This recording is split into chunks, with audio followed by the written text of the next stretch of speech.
Deep in the Austrian Alps lies a lake that refuses to give up its secrets. Lake Toplitz, dark, freezing, and nearly 350 feet deep. In the final days of World War II, Nazi officers threw crates into these black waters. Some say it was counterfeit currency. Others whisper about something far more valuable: Hitler's lost gold. Divers have died trying to find it. Governments have launched secret expeditions. And still, the lake keeps its silence. If you're ready to dive into one of history's most dangerous mysteries, hit that subscribe button right now, because what we're about to uncover will change everything you thought you knew about the fall of the Third Reich. April 1945. The Third Reich was collapsing. Berlin burned under a relentless Soviet assault. In bunkers across Germany and Austria, Nazi officials frantically destroyed documents, burned files, and obliterated evidence of 12 years of atrocities. But some secrets were too valuable to burn. Some had to be hidden. In the Salzkammergut region of Austria, tucked between jagged peaks and dense forests, Lake Toplitz became the stage for one of the war's most enigmatic final acts. This wasn't just any lake. It was a place the Nazis had chosen deliberately, remote, inaccessible, and lethally deep. During the war, the SS had used it as a testing ground for underwater weapons and explosives. They knew its waters intimately. They knew it could keep secrets. As the American and Soviet armies closed in from opposite directions, convoys of trucks began arriving at the lake's shore under cover of darkness. Witnesses, local Austrian villagers who lived in the scattered farmhouses nearby, reported seeing SS officers and Wehrmacht soldiers working frantically through the nights of late April and early May. They carried heavy wooden crates, metal boxes, and sealed containers down to the water's edge. The soldiers didn't speak. They worked in silence, their faces grim with exhaustion and fear. One elderly farmer, Johann Grobner, later testified that he watched from his barn as approximately 50 crates were loaded onto boats and rowed to the deepest part of the lake. He remembered the sound, a heavy splash, then another, the rhythm of something precious being swallowed by the abyss. When dawn came, the soldiers were gone. The lake returned to its eerie stillness. But what exactly did those crates contain? The official Nazi records were either destroyed or remained classified in archives across multiple countries for decades. What we do know comes from fragments, intercepted communications, testimonies from captured officers, and declassified intelligence files that emerged years after the war ended. Some of the contents were confirmed early on.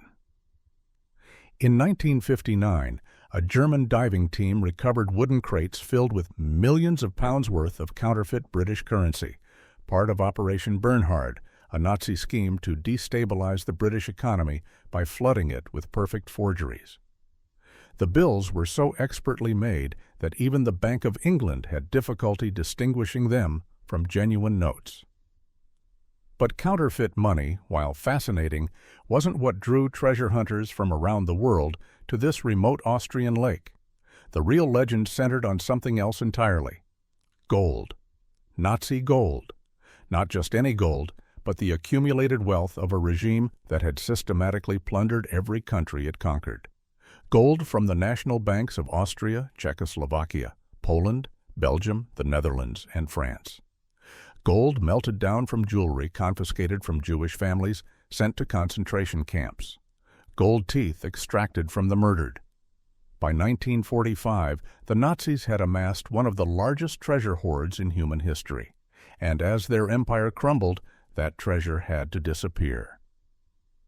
American intelligence officers in the Office of Strategic Services, the OSS, predecessor to the CIA, had been tracking Nazi gold movements since 1944.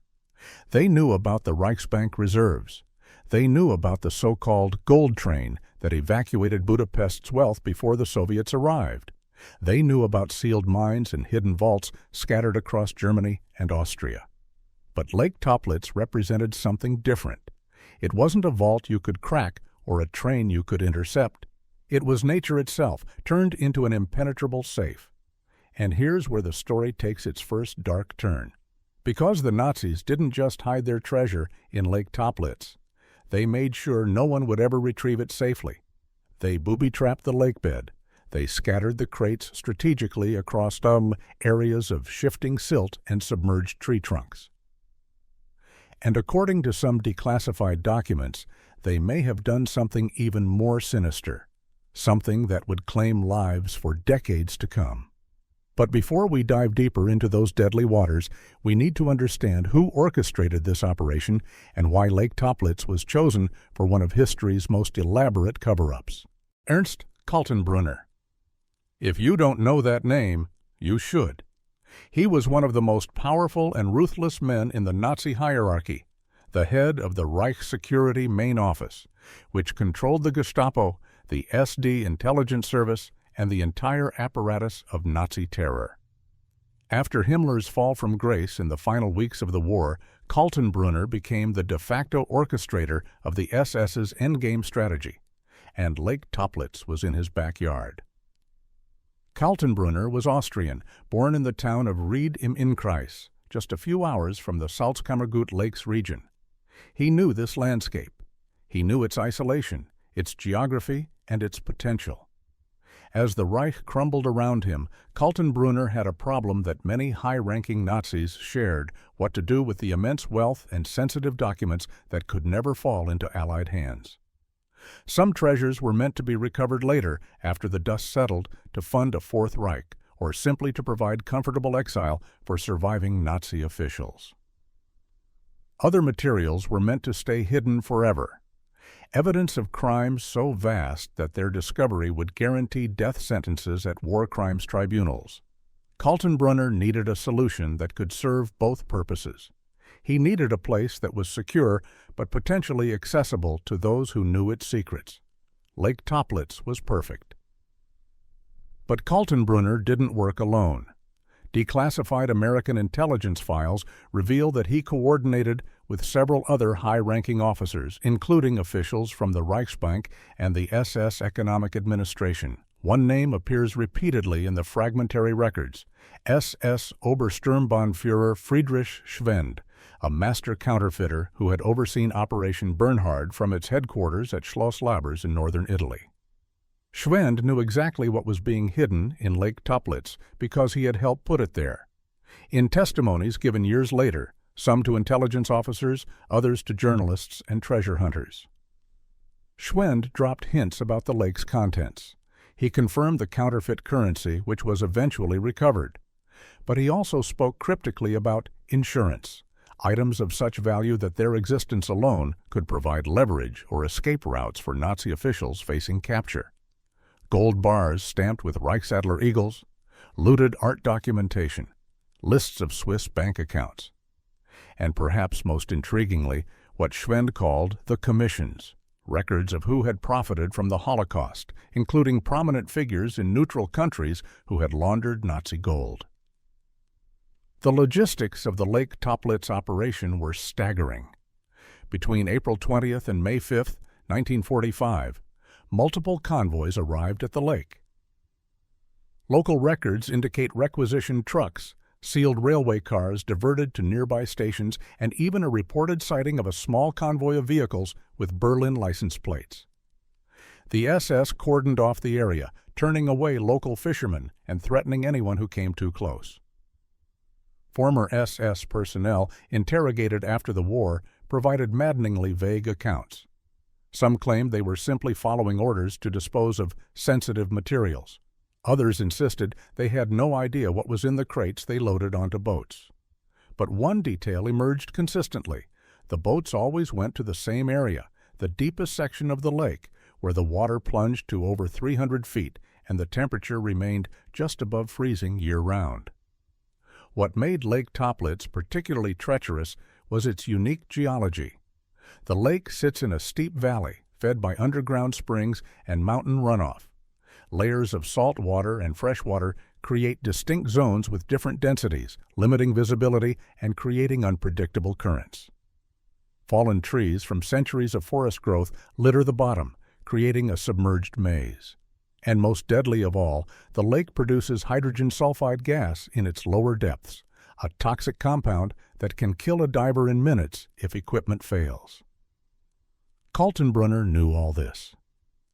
He knew that anyone attempting to recover what lay beneath would face not just cold and darkness, but an environment that could kill even experienced divers. It was the perfect natural vault. And in early May 1945, as American troops entered the region, Kaltenbrunner fled south toward the Alps, hoping to escape into Italy. He didn't make it. American soldiers captured him on May 12, 1945, in a mountain cabin not far from Lake Toplitz. During his interrogation, intelligence officers asked him repeatedly about hidden Nazi assets. Kaltenbrunner admitted nothing. He was tried at Nuremberg, convicted of war crimes and crimes against humanity, and hanged on October 16, 1946. He took his secrets to the grave, but Lake Toplitz remembered, and soon people would come looking for those secrets, no matter what it cost them. The legend of Lake Toplitz didn't take long to spread. By 1947, rumors were already circulating through the displaced persons camps, the intelligence networks, and the shadowy world of Nazi hunters and treasure seekers. Everyone wanted a piece of what lay beneath those dark waters, but the lake demanded a price for its secrets, and that price was measured in human lives. The first serious attempt came in 1947, just 2 years after the war ended. A group of German nationals, some of them former Wehrmacht personnel, organized an unauthorized diving expedition. They arrived at the lake with primitive equipment, early diving suits, canvas, and rubber, with surface-supplied air through long hoses. The technology was rudimentary at best, lethal at worst. On a cold morning in October, 3 divers entered the water. Local Austrian police, who had been monitoring the group, watched from the shore. The plan was simple: descend to approximately 100 feet, search for crates, and mark their locations for recovery. But Lake Toplitz had other plans. The first diver, Hans Fricke, made it down about 80 feet before his airline became entangled in the submerged tree trunks that littered the lake bed. He signaled to be pulled up, and his team managed to free him after a terrifying 15 minutes. He surfaced gasping, his face pale, reporting near-zero visibility and a maze of obstacles below. But the others weren't deterred. The second diver, Alfred Berg, descended with more caution. He carried a weighted line and moved slowly, trying to map the underwater terrain. At approximately 120 feet, his team lost contact. The airline went slack. They pulled frantically, hauling up length after length of hose, but when it finally came up, the end was severed clean. Something had cut through it. Berg never surfaced. His body was never recovered. The Austrian authorities immediately shut down the operation and banned all unauthorized diving at Lake Toplitz. But the ban didn't stop anyone. It just made the expeditions more secretive and more dangerous. Throughout the 1950s, multiple attempts were made, most of them clandestine. Treasure hunters came from Germany, France, and even America, lured by increasingly elaborate stories about what the lake contained. The counterfeit currency was confirmed in 1959 when a legitimate, government-sanctioned expedition recovered several crates of forged British pounds. The discovery made international headlines and seemed to validate every wild rumor about the lake. But the 1959 expedition also confirmed the lake's deadly nature. During the recovery operation, a German Navy diver named Georg Hochsamer descended to examine a suspicious object detected by sonar. At 200 feet, his communication line went dead. Surface crews waited, then initiated emergency procedures. When they finally hauled him up, Hochsamer was unconscious, his diving suit torn in multiple places. He survived, but spent weeks in a pressure chamber recovering from severe decompression sickness. He never dove again. Hochsamer's testimony, given to military investigators, was chilling. He described the lake bed as a graveyard of metal and wood. Crates scattered across an area the size of a football field, many broken open, their contents spilled across the silt. He saw metal boxes, some marked with SS insignia, others with Reichsbank seals. He also saw something else, lengths of chain attached to some of the crates, suggesting they had been deliberately weighted and positioned. And in one area, he reported seeing what looked like a wire mesh stretched across the lake bed, possibly remnants of anti-recovery measures installed by the SS. The 1959 expedition recovered the counterfeit currency and called it a success. But they left everything else untouched, declaring further diving operations too dangerous to justify. The Austrian government reinforced the ban on private expeditions. International salvage companies evaluated the site and declined to pursue it.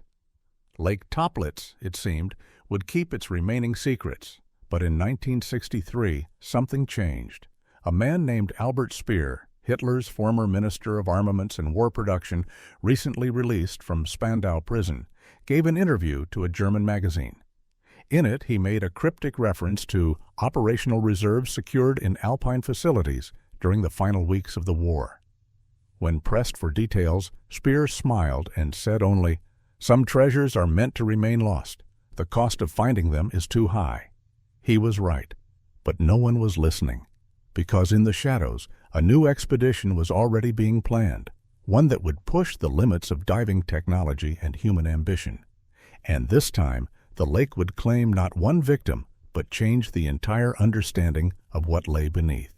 By the late 1990s, Lake Toplitz had become something of an obsession for a particular breed of adventurer, those who believed that advanced technology could finally crack open what primitive equipment had failed to reach.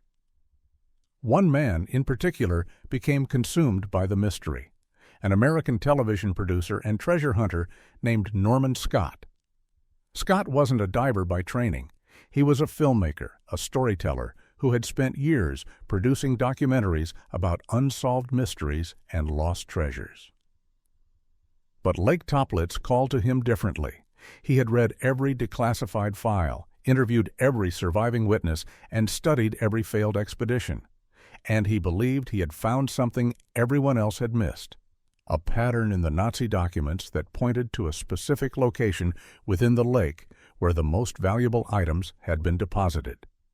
In 2000, Scott assembled a team and secured permits from the Austrian government for what he called a scientific and historical recovery operation. His crew included professional deepwater divers, sonar technicians, and underwater robotics specialists. They brought cutting-edge equipment, remotely operated vehicles equipped with cameras and manipulator arms, side-scan sonar that could map the lake bed in 3 dimensions, and rebreather diving systems that would allow divers to stay down longer and deeper than ever before attempted at Toplitz. The expedition began in July 2000, and for the first 2 weeks, everything went according to plan. The sonar mapping revealed what previous expeditions had suspected. Dozens of large objects scattered across the deepest section of the lake, concentrated in an area roughly 200 yards from the eastern shore. Some signatures matched wooden crates, others appeared to be metal containers, and several targets were large enough to potentially be military vehicles or equipment. Scott's team deployed their ROV, a remotely operated submersible about the size of a small car. The cameras transmitted grainy but usable footage back to the surface monitors, and what they saw took their breath away. Crates, dozens of them, some broken open, others intact, metal boxes with corroded locks. And something else, something that changed everything. Partially buried in the silt was what appeared to be a safe. Not a small portable safe, but a massive vault-type container, approximately 6 feet long and 3 feet wide, with reinforcement bands and what looked like a complex locking mechanism. The ROV's manipulator arm couldn't budge it. It was either too heavy or anchored somehow beneath the silt. Scott made the decision to send down a human diver. His name was Jörg Nofts, a German technical diver with over 20 years of experience in deep, cold water environments. Nofts was methodical, cautious, and exceptionally skilled. He had worked on shipwreck recoveries in the Baltic Sea and had consulted on underwater archaeological projects across Europe. If anyone could safely reach and assess the safe, it was Nofts. On July 18, 2000, at 6:47 a.m., Noftis entered the water. He carried a waterproof camera, cutting tools, and lifting bags that could be inflated to bring objects to the surface. His dive plan called for 30 minutes at depth, just enough time to examine the safe, attach lifting equipment if possible, and return.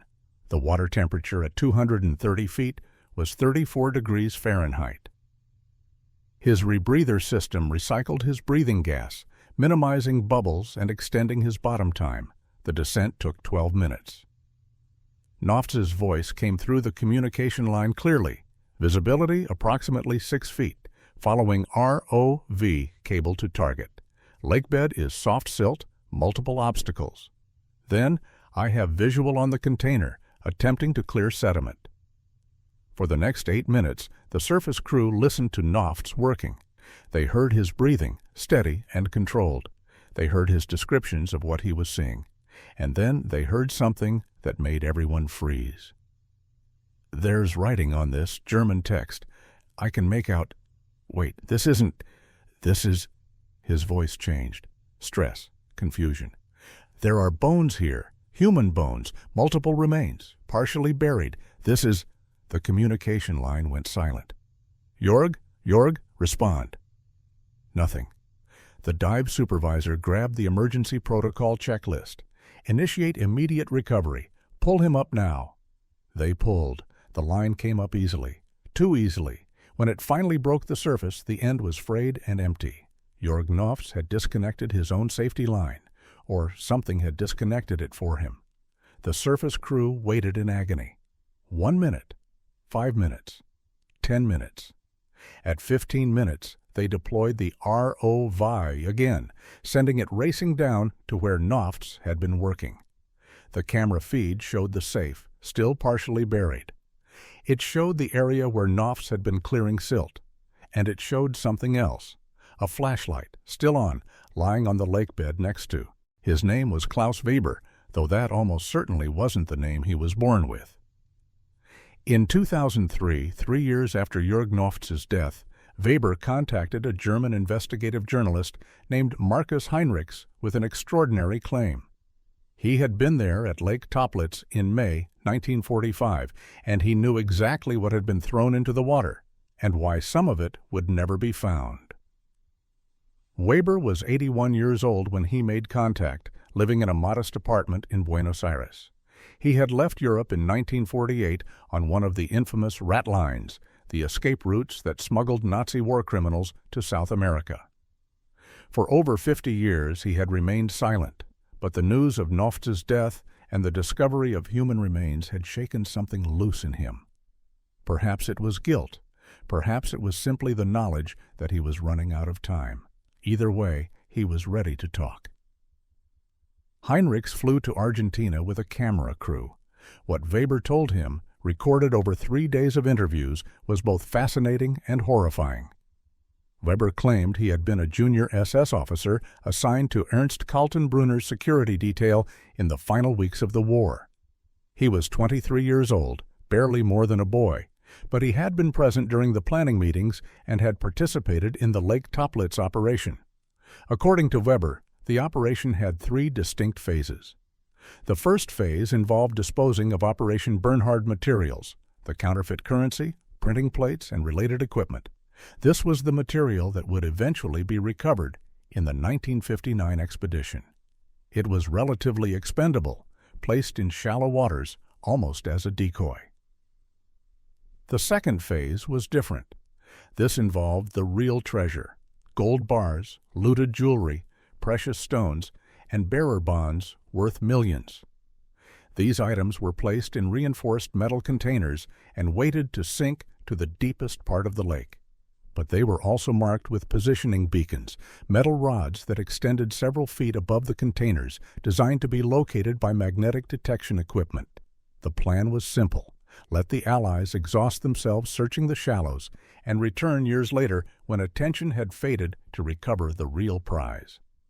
But it was the third phase that explained the bodies Noftis had found. Weber's voice shook as he described it.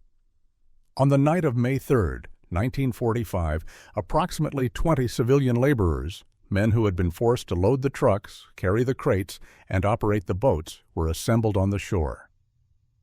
They were Austrian locals, some of them prisoners from nearby work camps, others simply men who had been in the wrong place at the wrong time. They had seen everything. They knew what had been hidden and where.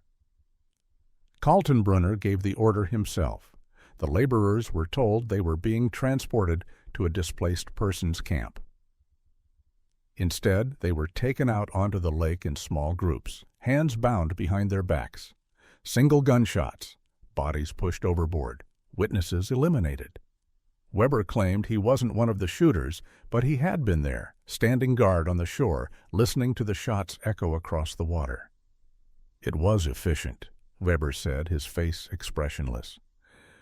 That was the word Kaltenbrunner used. Efficient. 20 men who could have talked, who could have drawn maps, who could have testified at trials, erased in less than 2 hours. Their bodies would sink to the bottom, decompose in the cold water, and even if they were ever found, who would identify them? Who would care about a few dead workers when millions had died in the camps? Heinrichs pressed him on the location of the gold. Weber claimed that the metal containers had been placed in a specific area, marked by the triangulation of 3 fixed points on the shore. But he also revealed something that explained why no expedition had successfully recovered them. The containers had been placed in a submerged cave system. Lake Toplitz, Weber explained, had underwater caverns, natural formations created by the limestone geology of the region. The SS had discovered these caves during their weapons testing operations earlier in the war. The entrances were narrow, easily missed by sonar, and the interiors extended horizontally into the rock face of the lake bed. The most valuable items had been pushed or dragged into these caves, making them virtually invisible to surface detection and nearly impossible to access safely. You could swim right past them and never know they were there, Weber said. That was the beauty of it. The lake became not just a safe, but a locked room within a safe. Only someone who knew exactly where to look would ever find them. Heinrichs asked the obvious question. Why was Weber revealing this now? What did he want? Weber's answer was simple and chilling. Because I'm dying. Lung cancer, 6 months, maybe less. And I've carried this for 58 years. I don't expect forgiveness. I don't expect understanding. But those men at the bottom. In 2018, 73 years after the last Nazi crates sank into Lake Toplitz, a team unlike any before assembled on its shores. This wasn't a treasure-hunting expedition. It wasn't a military operation or a government investigation. It was a collaboration between the Austrian Institute for Underwater Archaeology, the Simon Wiesenthal Center, and a consortium of European universities. Their mission wasn't to recover gold, it was to recover history. Leading the team was Dr. Elena Markstein, a German marine archaeologist who had spent her career documenting submerged Holocaust sites across Europe. She had explored the Danube River where Jewish prisoners had been executed and thrown into the water. She had mapped the flooded basements of Auschwitz subcamps. For her, Lake Toplitz wasn't about treasure. It was about memory. The technology they brought was transformative. Autonomous underwater vehicles equipped with artificial intelligence-assisted mapping systems. 3-dimensional photogrammetry that could create detailed models of the lake bed. Ground-penetrating sonar that could detect voids in the rock face, caves, exactly as Klaus Weber had described. And most importantly, they brought remotely operated submersibles that could navigate tight spaces without risking human lives. The expedition began in June 2018 and would continue intermittently for 18 months. What they found rewrote everything we thought we knew about Lake Toplitz. The mapping revealed that Weber had been telling the truth. There were underwater caverns, 3 of them, carved into the eastern wall of the lake bed at depths between 200 and 250 feet. The entrances were narrow, barely wide enough for a human to squeeze through. But inside, the caves opened into chambers large enough to hide vehicles, let alone crates and containers.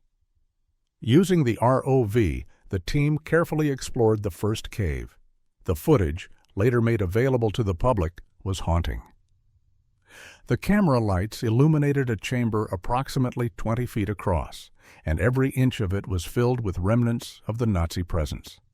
Wooden crates, many collapsed from decades of water pressure. Metal containers, some intact, others corroded open. And scattered throughout, personal effects: boots, belts, tools, even a rusted submachine gun. But they also found something else. In the silt at the back of the cave, the ROV's cameras captured what appeared to be fabric, clothing, preserved in the oxygen-poor environment. As the manipulator arm carefully cleared the sediment, the outline became clear. Human remains. Not one body, but multiple.